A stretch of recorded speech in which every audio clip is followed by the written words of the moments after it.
Blog જય શ્રી રામ સાહેબ અને ગુડ મોર્નિંગ એવરીવન. હું નકુભાઈ એરિયા લઈને નીકળી ગયા હતા બાયપાસ જવા માટે, કેમ કે આજ 55-62નું કામ ચાલુ હતું. ગ્રીસ થઈ રહ્યો હતો 55-62માં.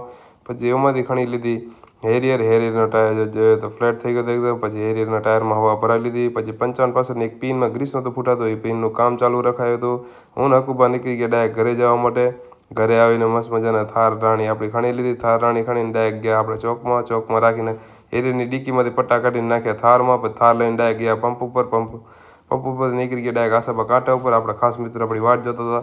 પાસે આપણું કામ હતું, એ કામ પતાવીને રિટર્ન થયા અંજાર આવીને ડાયરેક્ટ ગયા બાયપાસ. ગોપાલ ટી હાઉસમાં મસ્ત મજાની ચાય પી લીધી. ચાય પીને આરામથી નીકળી ગયા ઘરે જવા માટે.